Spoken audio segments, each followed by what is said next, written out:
Good afternoon. I'm Richard Den, Director of the TCU Energy Institute, and I want to welcome you to the Ken Davis Leaders in Energy Speaker Series. I'd like to thank the Ken Davis family for the support of the series and the Energy Institute and Energy MBA programs for their help in putting together this year's program. Joining me today on the conversation with our guest are four TCU students and faculty members. So if you can all wake up your audio and video and introduce yourselves.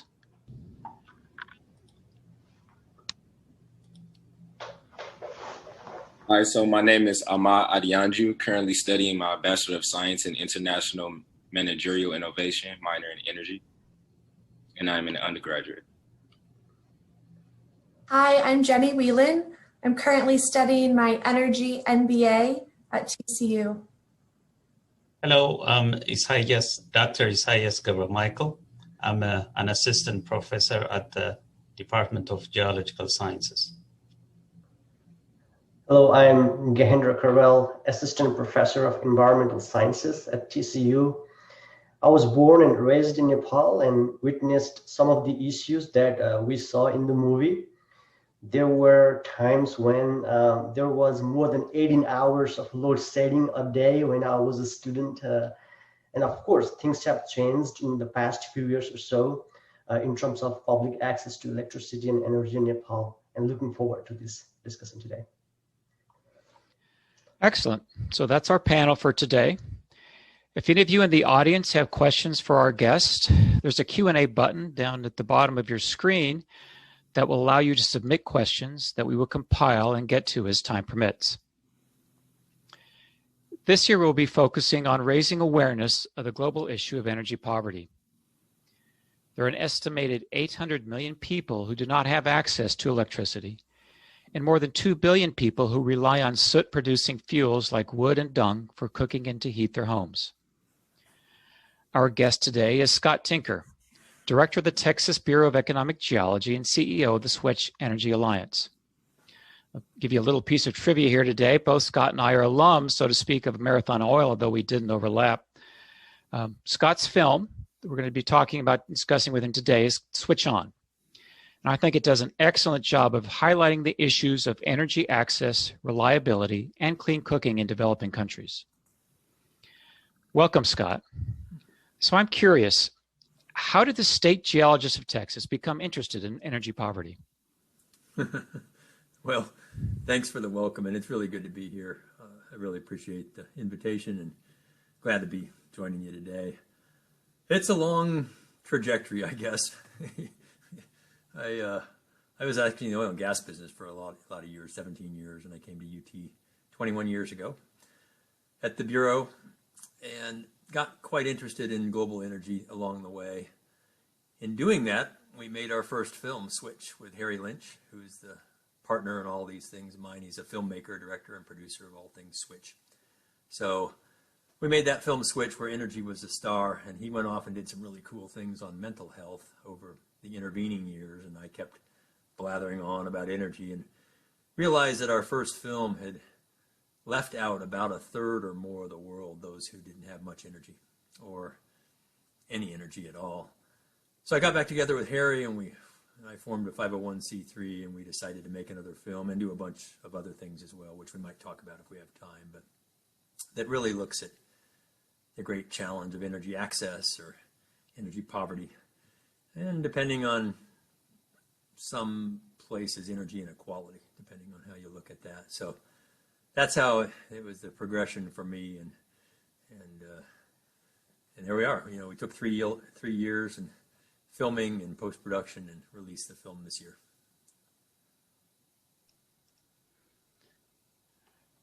So tell us about your process in shooting the film. How did you decide what issues you wanted to highlight and where to film? Well, that's always a great challenge with any documentary film. There's so much stuff and you have to figure, what are the highlights? What are the real issues? What's the meat of the issue? We make our films kind of in what's called the old school style. We don't pre-script them, have ideas, but we go out and film, usually for over a year, and then learn along the way, asking questions and exploring and starting to think about things, and that leads to other film opportunities. And you get all that gathered and come back into what's called post-production. And that's where the story with the editors starts to take shape. They edit out things and find things that are interesting and start to put together scenes and eventually acts that make sense. And Harry and I get involved and banter about the story. We're always trying to make sure anything we do is nonpartisan so that it really represents kind of an apolitical view, pros and cons of things. So the story took form over a long period of time. We actually had a couple theatrical screenings where we invited 50 or 60 folks from different walks of life, filmmakers and students, high school students, local community people, educators, etc., industry people. And then we had them fill out forms and surveys about what they saw, and that helped us continue to refine the story that we wanted to tell.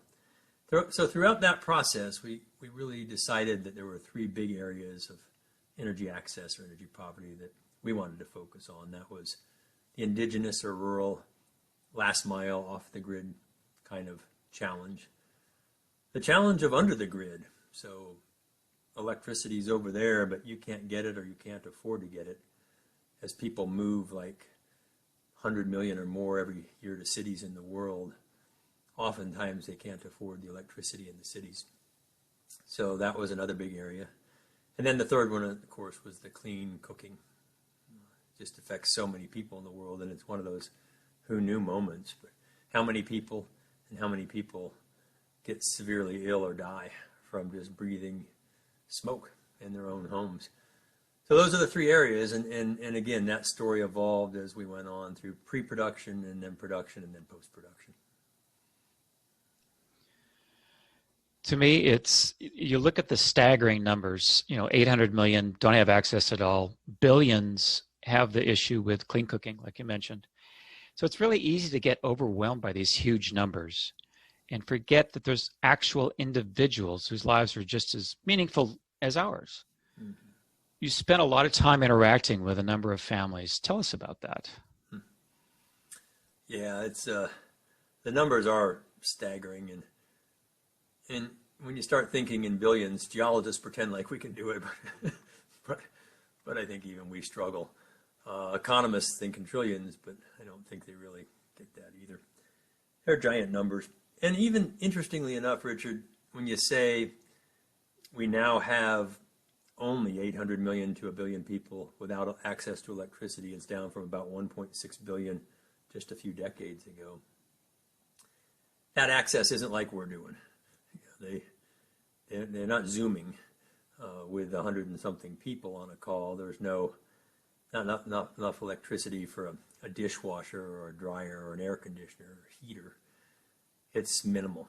A light in a room, maybe a cell phone. A lot of people get cell phones right off the bat, a radio, perhaps a small efficient television, a ceiling fan. That's about it. So it's access, but not of the scale that develop economies. And so as you go into these countries and places and then into the villages and homes, it's really very humbling. I don't pretend to have spent years in any of these. People do that, and I have a lot of admiration for that. But weeks, and I begin to know the people, the families a bit, and realize, on a one-on-one basis, just how warm and wonderful humans are to each other, and how undemanding people are, and how much they appreciate things that come to them that they haven't had before. So, a few examples. Sanakanchi in Nepal, with her 5 children, and just living in what we'd call extreme poverty, $3 or $4 or $5 a day, and a dirt floor, a very small room, teeny room for the house, and in that were 2 cows because they're sacred and they're kept inside. Just getting to know her a little bit and her kids over that week, and the simple things that they appreciate and enjoy is remarkable. And it makes me always, and I think anybody who has those experiences, wonder why I have so much stuff. But then you can't feel guilty about that. It tends to make me also want to say, why is it that this exists in the world today? Why is this disparity here? and that's where energy plays such a big role. The people that we met that had been moved from upstream in Ethiopia above the Grand Ethiopian Renaissance Dam to downstream, the villagers there, that was remarkable. The man was about my age, the grandfather, with his lots of kids and then grandkids, lots of grandkids. And he was explaining through double translation that they used to live in the bush. He'd never seen a car or a road until the last year or two. And how important it was that his grandkids are going to learn to read and have access to things that he never did. And it was a real powerful moment for two people that are about the same age. I think I actually was a little bit older than him, as it turns out, at least if we had our numbers right. I tend to deny mine, but both 60. And so you kind of realize the difference that life has. The villagers down in Gunchukwa, in the Arhuaco village in northeast Colombia, there in the Sierra Nevada. We spent a lot of time there over a couple of years, and again, living very simple lives, but very important ones. The very first morning we got there for our final visit to bring solar over the next 8 days, they brought me and my son and 2 other people on the trip with us to up at 4 in the morning, dark, with about 100 villagers, kids, parents, elders, and mamos, or the leaders, tribal leaders, to this little clearing, not even really a clearing, in the jungle on a hill, where there was a fire, and we went through about a 2-hour ritual. And then they explained to us their concept of sustainability, and they told us nobody outside their tribe had ever been there before, but we had gone through a bunch of initiation, and they trusted us, and they had a document written for me to sign that committed to preserving global sustainability. And, I don't sign anything I can't try to honor. So I couldn't sign, I couldn't commit to global sustainability. But over the course of the week, I developed something that I felt I could sign. And the last day, we went up again after the solar lights had come on at the end. You saw that at the end of the film. And presented that back, which meant a lot to them. So a lot of recognition of common basic things that people have, that we share, family and children and earth and nature and education and things that mean a lot to us, and then attempts to stay healthy and to thrive. And that's the biggest thing I think I realized in this, is the challenge of thriving without access to modern energy is so different. And it wasn't different for us 200 years ago in the United States, but it's different now, as we mentioned in the film, when half the kids die before they're adults still, and you have 7, 8 kids. That's hard, losing your child from a tooth infection. It wouldn't kill anybody in the United States more than likely, or very rarely do that. So these are some stories, and there are many, many, many more, of people and individuals. And then I think why we're so passionate about trying to figure out ways to get access to energy so that the world doesn't continue to pull apart because one group is anchored, and then the rest of us continue to go explore Mars, literally and figuratively, while this group is still anchored. So that disparity will eventually not work, and it already really isn't working. So we got to move this group, and I think that's a big challenge. There's lots of discussion we could have around what works and what doesn't work, and I don't have all the answers, but a lot of opinions and some experience and knowledge now, but about what works to actually make that movement real, or lasting, or sustainable.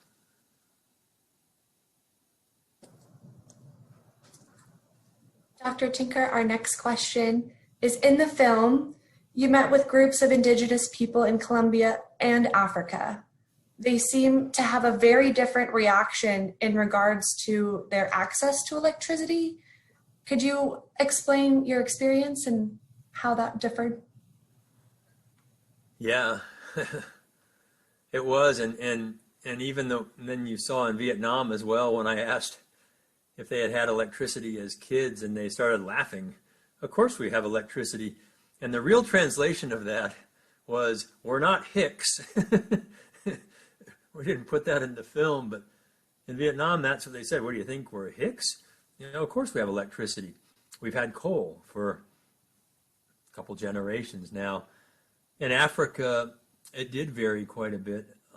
The reaction to that when I would ask that question, like the leader from Kenya Power said, no, I didn't. Until high school, I had no electricity. We had no way to read at home, etc. The same with the young man, Isaiah, who was the Maasai traveling salesman and selling solar systems with M-Kopa to Maasai tribal people. You know, of course, he didn't grow up with any electricity.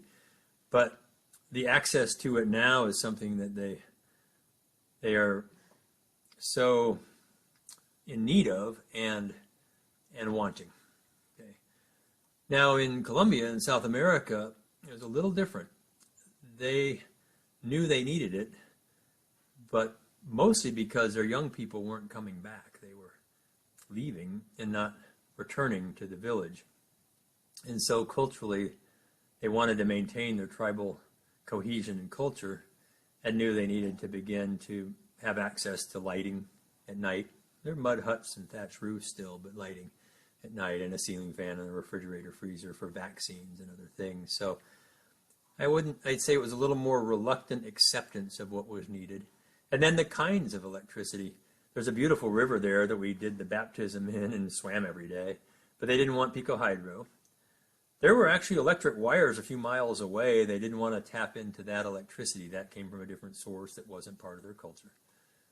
They didn't want wind. So photovoltaic solar was the only thing that they would accept. And that's fine. That's what we put in.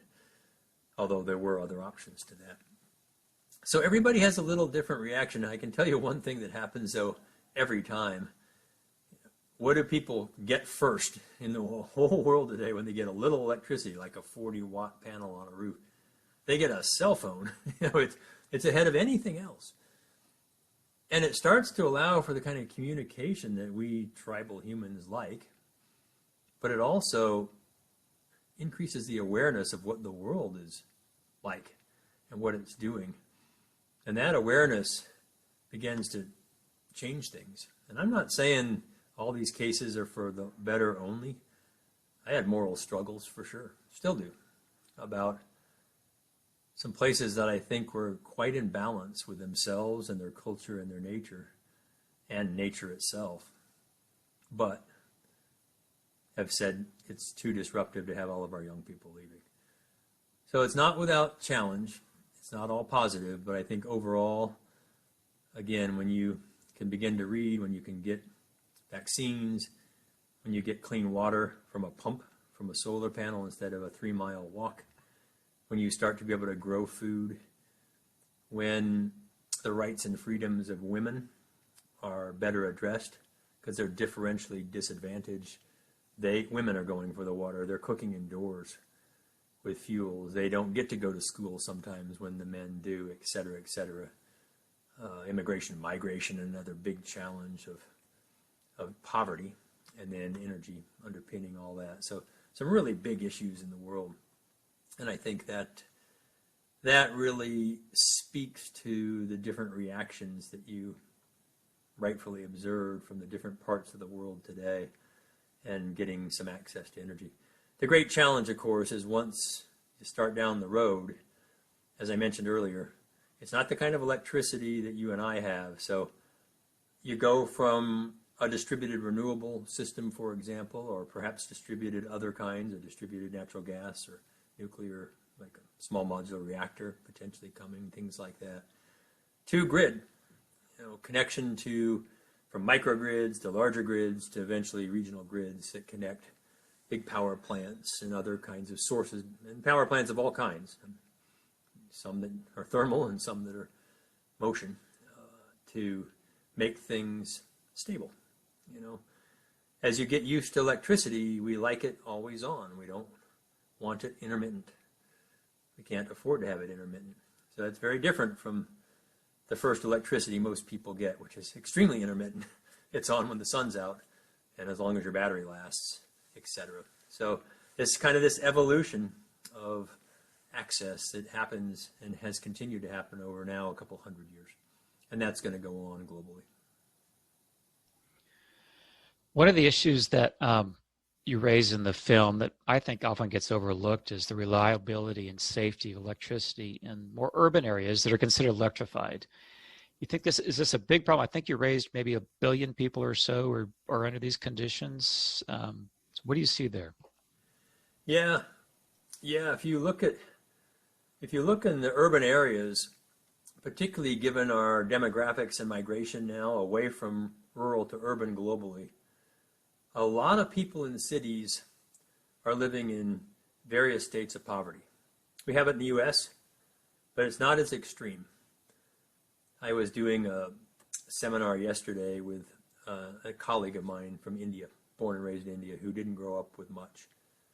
And we were describing, I've been to India a few times, what severe poverty looks like.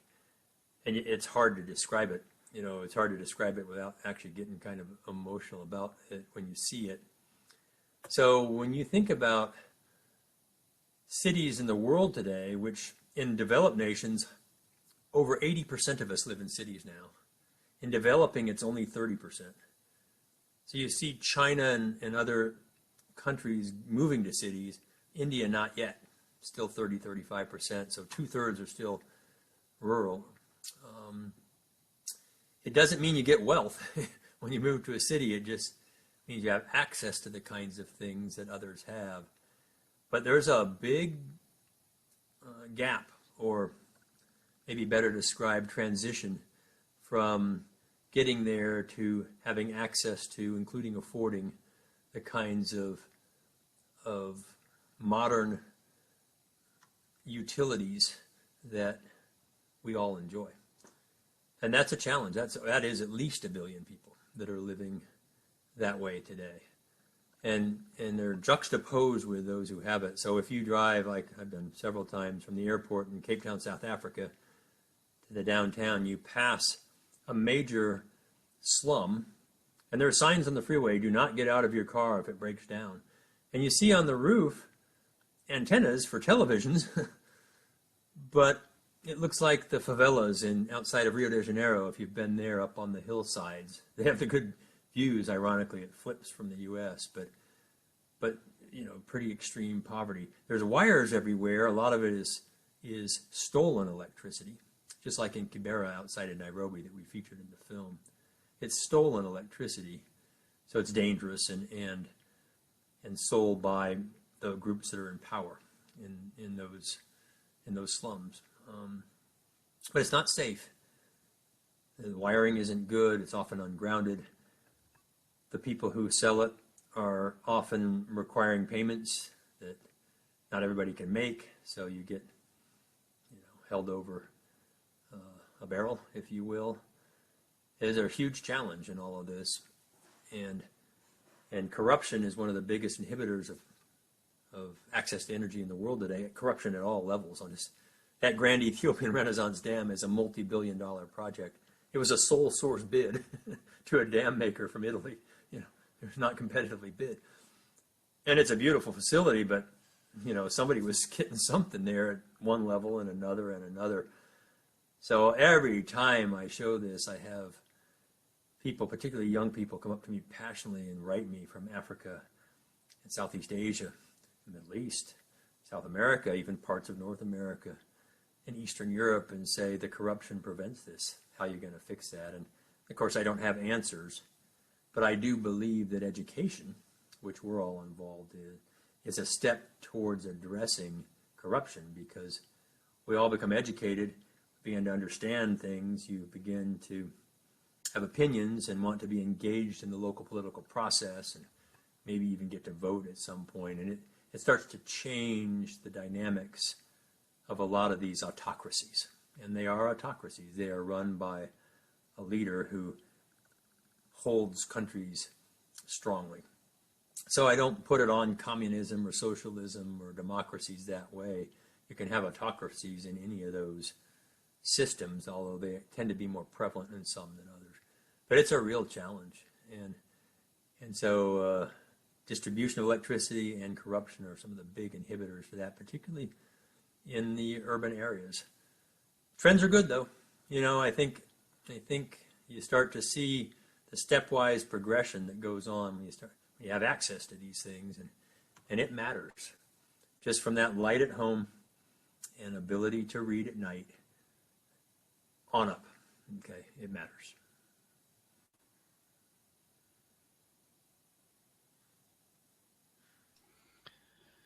Kind of following up on that. So in these areas like that,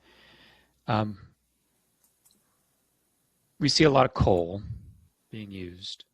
Vietnam had coal. China, huge amounts of coal. So how do we in the developed world encourage the developing countries to go to a more cleaner fuel, or do we even have the right to even have the conversation considering what we've been able to do for the last few generations? Yeah. I don't know if we have the right, but I think we always have an opportunity to educate and share our own experiences. But look, the U.S. developed our power on coal, our power systems on coal. Germany did, the UK did, China is. So Vietnam is competing with China now to make all of our stuff. Let's be honest here, our stuff, 50% of our stuff, technical word, comes from Southeast Asia now. So just as a side, if you think that's addressing climate change, think again. Okay, there's only one atmosphere. So this whole model of zero emissions by buying credits and moving it somewhere else is kind of a farce, to be candid with you. Companies, countries, U.S. states, it's a farce. There's only so many credits to sell.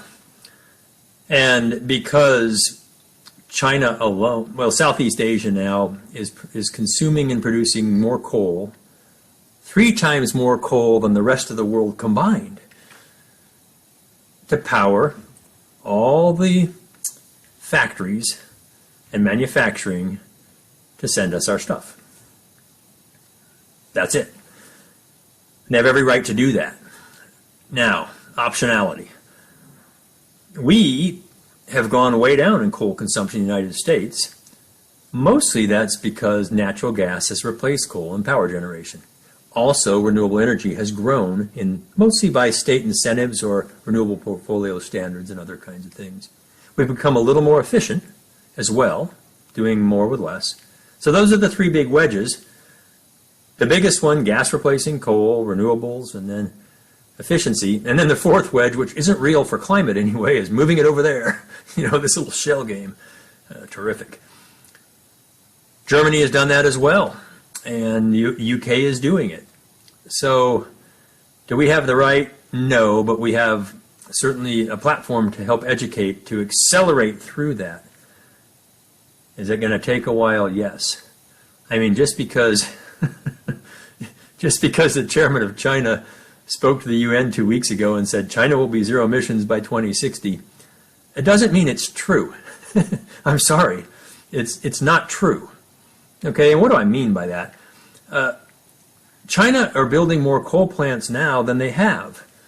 They went through a giant increase. It went down for a while. Now they're back to building coal plants again. A lot of coal plants.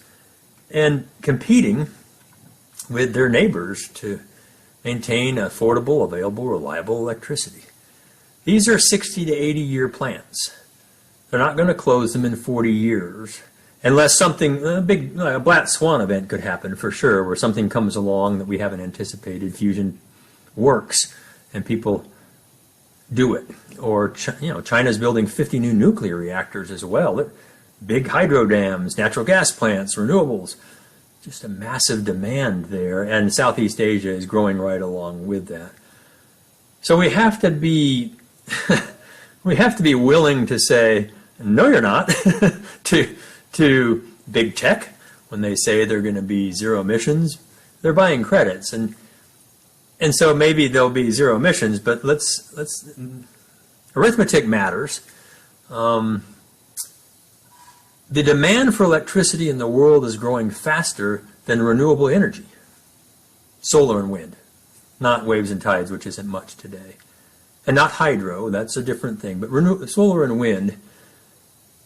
So the demand is growing faster than solar and wind and batteries, just the demand. So if you're buying those credits, you may get to them first, but if it's an honest market, you can only sell them once. And then the rest of us are going, well, what are we going to do? So scale is such a critical component of all this, Richard, and it really is important that we have a civil, open, and math-based dialogues, so that you, the students on this call, can begin to address this in a real way. So at Switch, we're doing something called the Switch International Case Competition. We did it a year ago on campuses. Now it's virtual.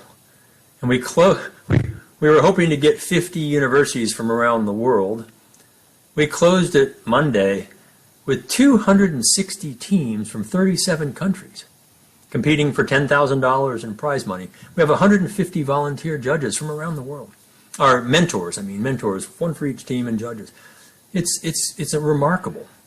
And it's because people are hungry for real data, real information, and to have these rigorous critical thinking discussions about how we're actually going to address this.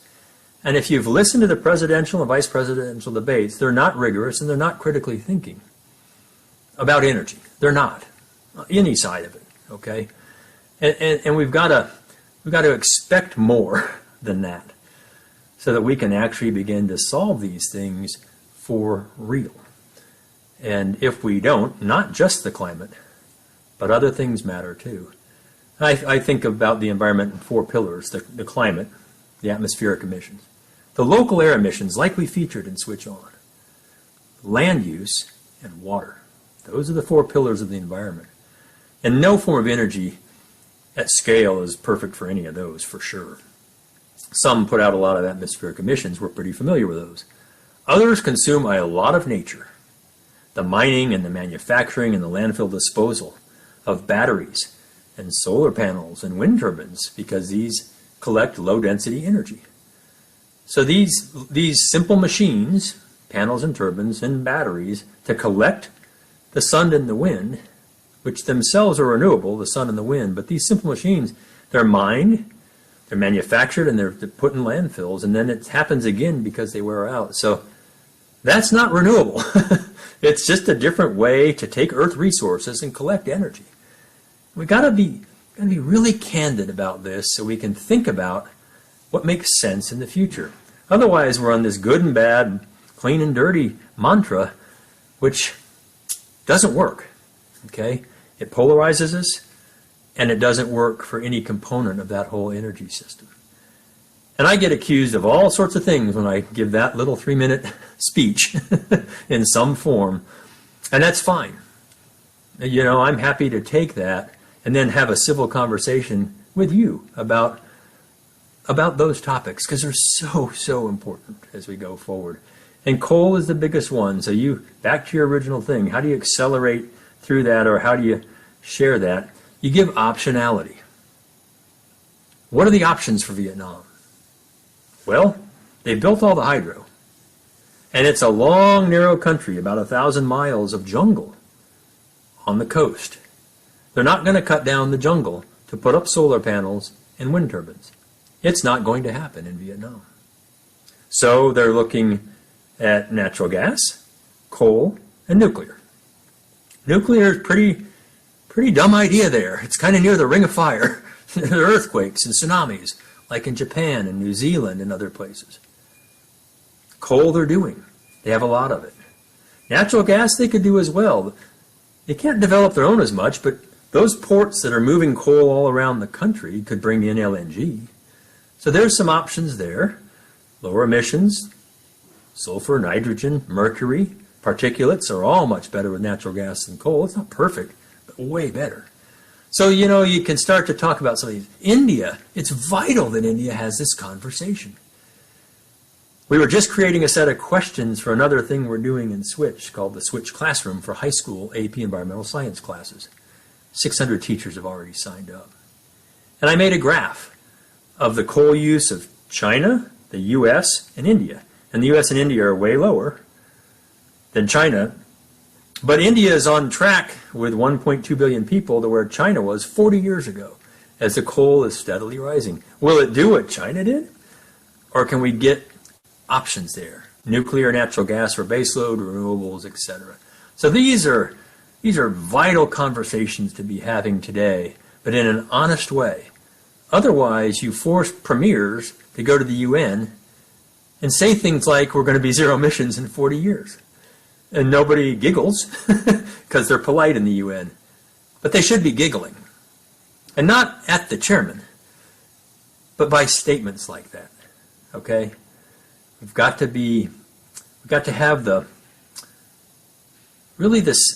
safety, we've got to be safe to have these conversations without being accusatory of one another and throwing each other names and calling each other names. When I think of safe spaces, that's what I think of, as a place you can get in and debate rigorously and be wrong, but bring your data and compromise. And that's okay too. Those are really what's so important to this conversation. I'm sorry I've talked so long on that, but that coal conversation is a vital one for the world today.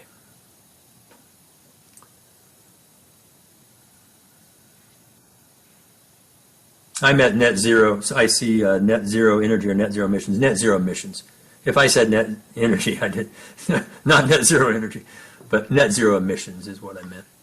Nice to meet you, Dr. Tinker. And I must say, this is a very important topic. I'm from Ethiopia, so I understand how this problem is. Even though I was born in the capital, I have traveled all over the country, and I have seen how serious this problem is. Mm-hmm. I know the government is building a lot of hydropowers, but I still don't think it can reach to the vast majority of the people that are residing outside the major cities. So what I see forward is the approach that you have shown on the movie. That means going to the locals, not waiting for the coming from the government side. I mean,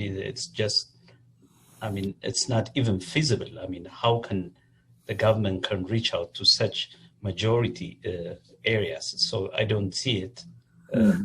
It's possible, but it might take such a long time. So my question is, how can you scale the approach that you proposed in the movie? How can you scale it so that it can reach to a wider population? Yeah, it's interesting, and I appreciate that. And again, the contrast between Addis Ababa and where we flew for the GERD and flying over Ethiopia. I mean, it's first of all, it's gorgeous. As a geologist, I was just taking pictures the whole time out the window of our small plane. And the solution there with the GERD is it's a completely different scale from what we showed in Gunchukwa, right? That dam, that Grand Ethiopian Renaissance Dam, is a 6.4 gigawatt nameplate facility, 1,600 megawatt turbines. That's huge. This is bigger, 3 times bigger than the Hoover Dam, for the people on the call who've ever seen the Hoover Dam. 3 times more generation capacity. You put a reasonable capacity factor on there, it'll generate probably the equivalent of 4 plus gigawatt nuclear reactors, or 6 to 7 big coal power plants, or 5 to 6,000 2-megawatt wind turbines with capacity factor, half of what Texas has. One dam. So it's a different scale. And they do plan to build power lines, and we saw some of them, to try to give access to about half of Ethiopia. Now, the last mile will be tricky because they struggle to take wires to a person or a little village. They're going to the bigger centers. So that last mile is hard. I mean, the last metaphorical mile. But think about that. Half of Ethiopia, about 100 million people in Ethiopia today, 50 million people. Now, as their demand increases, they're going to have to do more. And I think your point is extremely well taken there. it won't satisfy it forever, because right now the per capita demand in Ethiopia is so low. Not in the cities as much, even there compared to us, but particularly in the rural areas. So you have to do more. It's a great start. And then it made me cry to hear what the Ethiopian people had done to contribute a month of their salaries, their income every year, as bonds that will hopefully come back someday to build that facility. A month. And many of them don't have much to begin with. Now, we talked to a lot of people there, and some said, well, that didn't happen to start. It didn't happen until Cairo, Egypt threatened to bomb it.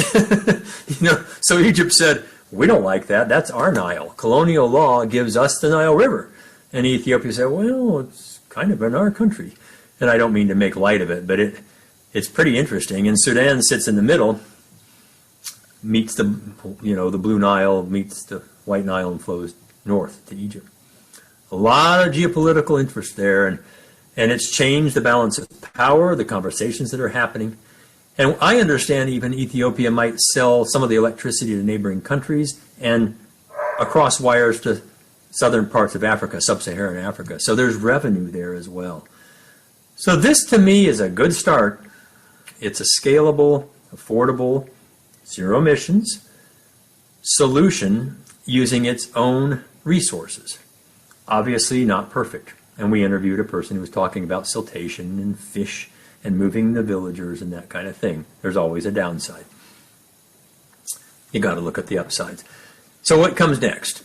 Ethiopia has natural gas. There's a big rift system there in neighboring countries, Kenya and other places. It has some coal in Africa, and they're building coal in Africa. I think you're going to see that happen. Potentially nuclear, again, in looking for aseismic regions. So I'm talking about the scalable baseload, things that are always on, if you will, or can always be on. And maybe small modular nuclear reactors. So things that are 50 or 100 or 150 megawatts that are inherently safe, and the next several generations of technology from what we have in the U.S. today for nuclear reactors. Those would be interesting to think about, as well as building out more renewables. Some smaller hydro, solar, for sure, and even wind. So the complement of these different options. And boy, when you start to get options, it's good in any portfolio. Stocks or real estate or energy, options are good. Because then you can balance them off against one another for the purposes and needs that are needed. And they're more stable because you control a broader array of things that could happen, from big storms to fires to earthquakes, natural disasters of other kinds or human disasters. Optionality matters. So I don't see this playing out the same around the world for sure. The world has different resources. The world has different politics, different governments, different educational levels. So it's going to play out differently around the world. And we're concepting our third film right now called Making the Switch. And it's probably going to be where we look at 3 or 4 parts of the world and this energy transition and what it really means and how it happens. And it's a very different transition than the thought of switching from oil and gas and coal to non-carbon fuels. It's not really about the fuels, it's about the emissions of those fuels, and those need to be brought into check. But we're not going to get rid of coal and oil and natural gas. I mean, Russia won't do it, China's not going to do it, the Middle East isn't going to do it, Africa's not going to do it, South America's not going to do it. And these are all the emerging economies, because they wouldn't be left with much. But you can clean up those emissions, and there are things to do about that. And then also other fuels that aren't fossil related. And that's going to vary depending on what everybody has and are able to do. There's a reason China can build 50 new nuclear reactors and we can hardly build one. Or a 26 gigawatt power plant called Three Gorges, which is the largest power plant on the planet. And they moved 1 million people out of that valley, 1 million people, to build that big, big dam. China, there's some advantages to communism, okay? And there are some disadvantages. But an advantage is the government says do it, they do it. And hopefully they're right. Governments aren't always right. So a lot of talk here, but I think I really appreciate your experience and where you've come from and the recognition that as it grows, it's going to take more. But again, I'm so excited for the village we visited there where you're going to see in a deeper dive on the episodes. We made 7 episodes from Switch On. Again, I think I mentioned that earlier, where we shot 500 hours of film and for a 79-minute movie. So we're diving deeper into each of the stories, 20, 25 minutes. I just recorded the voiceover for 8 hours today. It took a long time to make these. But you're going to see in those episodes the positive aspects of having a school and a little police and a market in the village that's downstream from the GERD in Ethiopia today that was not there before, and the positive aspects of that. When I asked all those young kids who were there, and they were probably from 7 years old up to 13 or 14, maybe even 15, I asked them what grade they were in the new school. And every one of them said 2nd grade, because they'd never been in school. And so they all started together in the 2nd grade. And again, there are things that I heard and I had to think about several times. What do you mean you're all in 2nd grade? Of course you are in 2nd grade. But it'll be fun to watch as they grow and get access to education. Really something.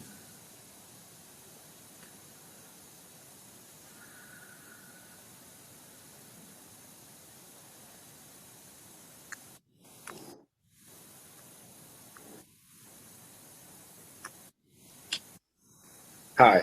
So I kind of wanted to use this question. What role has energy corporations played in global energy poverty?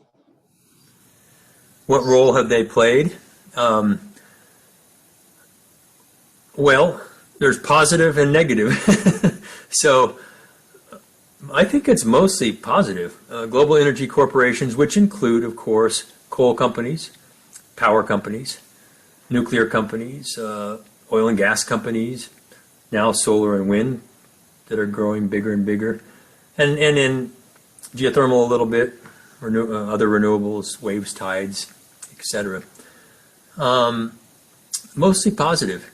To come out of energy poverty, you need energy, and corporations are the ones that, for the most part, deliver that. Now, some countries, it comes from a country company, if you will, so let's call that the public sector. But most are private sector. And so it's a very positive one. Now, could they invest more? Of course. How do you help provide access? How do you help with inequality? What are the things you can do in severely energy impoverished regions in terms of infrastructure that can help not just with access to energy, but what that energy then does for people? So I think companies, corporations, industries are starting to understand that more and investing in that. Some have done a pretty good job on a company basis, but as a whole, they're starting to understand that better. And then the partnerships with governments, how those play out. It was really subtle and Switch On for those of you who saw it. We didn't want to hammer it. But if you watch closely or go back and look, you'll see that we featured what we would call micro markets almost everywhere. Right? The woman selling electric cooktops in Nepal. In Gunchukwa, that refrigerator, they're selling popsicles now to try to save enough money over a decade to replace the battery. In Kibra, outside of Nairobi, there are lights at night in the streets. The markets are open later. It's safer. The schools. So you can facilitate the growth of business that wasn't available without electricity before. Sewing machines instead of sewing by hand and other ways. And several other places. So we featured these micro markets. And that, I believe, is what can be sustainable. It's tempting to go in with aid and just help do something, and then you feel good and you leave and they say, what the hell is this? And it breaks and it's done. You know, I've seen so many examples of that. Instead of what does the local community need according to them, and what will they do to sustain it and grow it?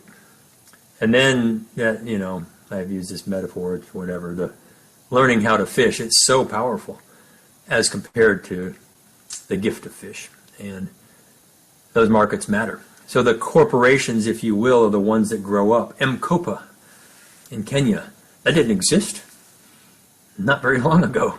Okay, now there are hundreds of young people in there in the call center and traveling salespeople that were part of that. The young guy we featured who was selling the solar water pumps, amazing. And he feels that Africa has about half of the world's fresh water and aquifers there in terms of aquifer fresh water, if we could just access it. So all these micro markets are forming, and that's the corporations that then will become sustainable as they go into the future. It's a positive, a virtuous kind of cycle that goes on. It's tempting to think of corporations as bad and negative, and you hear it a lot, and particularly oil and gas companies or coal companies, all bad and dirty. But I'll tell you, I'm going to be a little black and white here myself, and I try not to do that. Everything is a scale or gradational, but Western Europe and the United States have about just over 500 million people, the combined populations, Western Europe and the U.S. That's about 6% of the world's population. Okay. The other 94% in transition and gradation are growing, emerging, excited. And they're going to have energy of all kinds. They're going to have it. So the goal really is to focus on the environmental impacts of energy, all energy, and they all have them. I've already mentioned those for oil, gas, and coal, and solar and wind. They all have them at scale.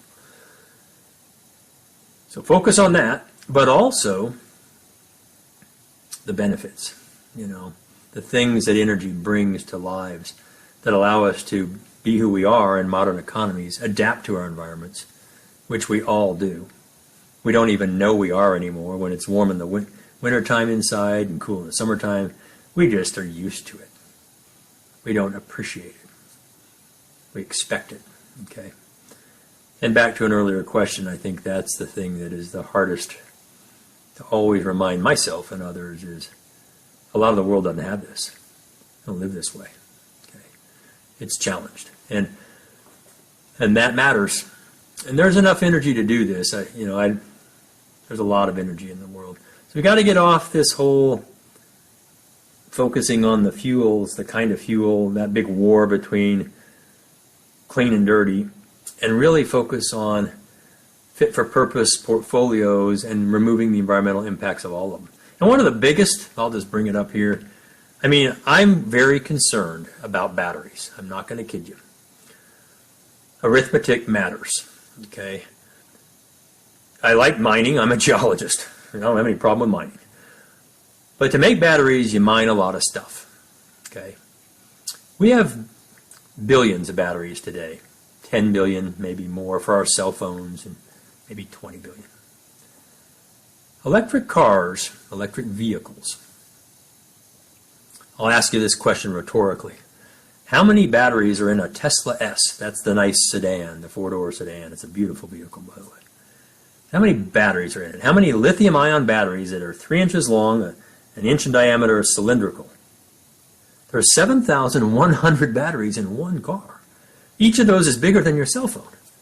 7,000 in a car. Now, there are 1.2 billion vehicles in the world today, 1.2 billion, and Bloomberg says we're going to electrify half of them by 2040. Great. You know, that sounds reasonable. Half the vehicles in the next 20 years, let's go do it. Well, 600 million vehicles times, pick an easy math number, 5,000 batteries, not 7, 5,000. That's 3 trillion. That's 3 trillion batteries. we have 10 to 20 billion today? Where's all the cobalt going to come from, and the lithium, and the other cations and anions and metals? Which countries control that? Who controls all the world's mining today? Almost. We've already mentioned it, China. So you don't like OPEC, just put all your vehicle fuel in the hands of China because they are buying up the world's mines, and very openly about it. They're not hiding it. And so you mine this stuff and you manufacture it, and then where do batteries go? You know, where do you put your phone? I'm sure you dutifully take it to the landfill, you know, or the recycle bin, or no. And it goes in landfills, and they're shallow and they're toxic. Batteries are toxic, like 50 to 100 toxic elements. So I'm quite concerned about the environmental impacts of batteries at scale. There are others that think like I do, but not everybody does. Electric vehicles have a role, but they're not the only role. Internal combustion engines still have a good role. Fuel cells have a good role. Hydrogen, fuel cells. A lot of positive aspects to a fuel cell, including no emissions. So it's like the battery that way. But getting hydrogen, that's a bit different and not much, a lot easier, I think, really, than all the mining, manufacturing, and disposal of batteries. So think critically as you're, you know, we all love Elon, and man, can he sell. I mean, Tesla is worth more than ExxonMobil, BP, and Shell combined today. I'll say that again to you. Maybe not today. It was the last time I checked recently. Tesla, who's made, you know, some cars, not that many, is worth more than Exxon, BP, and Shell combined market cap. So think about it. Give it some critical thought. And then think about where electric vehicles make sense, where combustion engines make sense, where fuel cells make sense. And again, options for transportation. That's powerful.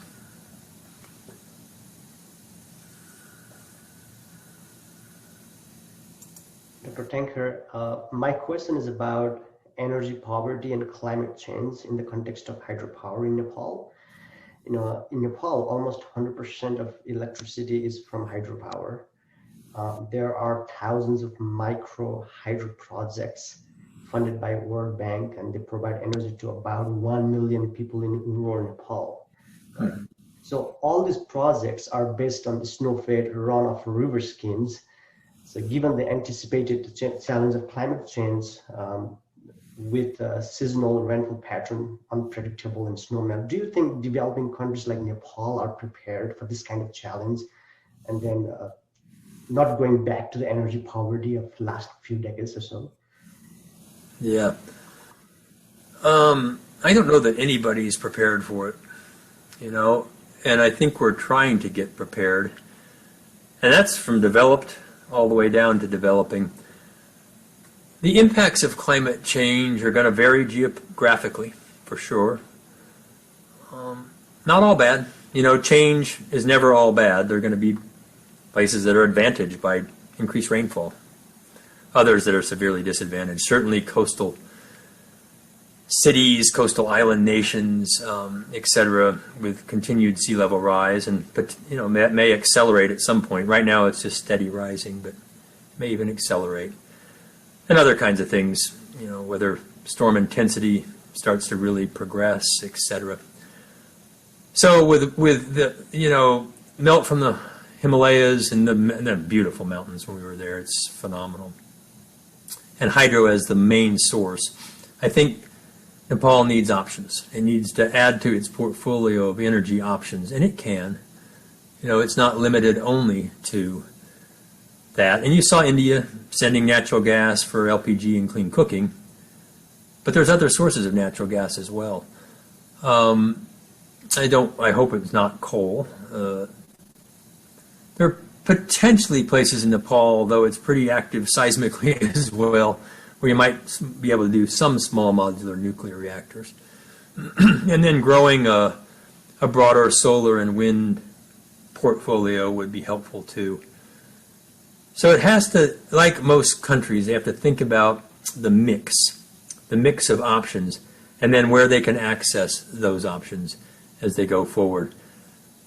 I wrote somebody from India who got onto a switch, and she wrote us and loved it and was spreading the word around India recently, lots of universities. And I asked her that very question. I said, to the rural Indian, and there are over 1 billion people in India, 1 point something to about half of them still don't have much electricity or any. I said, does access to energy or climate change? What's most on their mind? And I got back this long thing, which I read over and over. And it said energy, of course, is the thing on their mind. They all think about the environment, but climate change is a distant second and impacts to the people who don't have much today. So therefore, it falls to those who have a lot to think about it as well.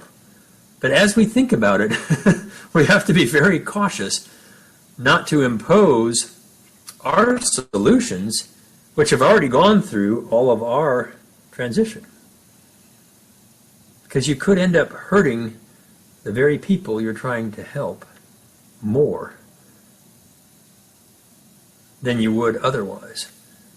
So I want to see people in Nepal, which on a per capita basis is extremely low economically still, rise with energy and all the things that energy brings.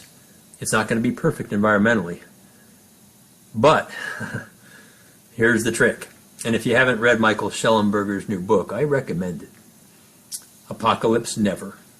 He was a hero of the environment, worked in a couple Democratic administrations, passionate about climate change, led a lot of the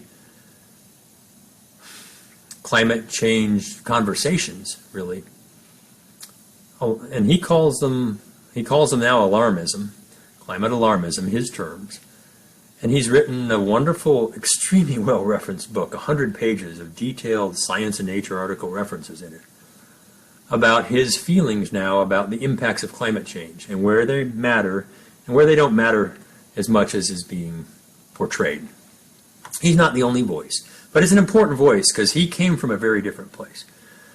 And he lays this out too, and it's from Jesse Osabel and Václav Smil, and I've done a lot in this area and others about these transitions and what you have to go through to get somewhere else. The goal is to accelerate through those, and that question came earlier. How do you accelerate through coal? And that's so vital. So rather than trying to say you can't do these things, which is some of the messaging today, or give everybody a lot of things, which I've already explained how effectively I think that aid-based approach works, as opposed to investing in the infrastructure and economies themselves, the markets themselves, the micro markets. That's where Nepal and others like Nepal can change. And I think it's very powerful, a very powerful potential there for a mixed portfolio of energy. And then these neat transitions that are led by Nepal, like Ethiopia is leading its own, like Vietnam has led its own, like Bangladesh has now led its own. You're seeing this across the world. The emerging economies are really taking this opportunity to advance themselves, and that's powerful. Well, thank you, Scott. We've had a great conversation for the last hour or so, and to honor your time and to those of our audience, we'll go ahead and wrap it up. I'd like to thank everybody who submitted questions. We got to some of those. Some of those we'll have to leave on the table for next time. Hopefully, you can come up to beautiful Fort Worth TCU campus. And we have 3 teams that were submitted to the Switch Energy Case competition. Awesome. We'll see how they do. Yeah. And then kind of dovetailing on the whole issue with the batteries and the mining, our next speaker, which is in November, we don't have the date set up, is Ashley Zumwalt Forbes, who is head of Black Mountain Metals here in Fort Worth. So she's going to talk about, she's also on the platform of energy poverty and women in the energy workforce, and of course, and what they're doing at Black Mountain with heavy metal mining. So I'd love to get an invitation to that. I'd love to hear that talk. If you'll send me an invite, I'll listen in.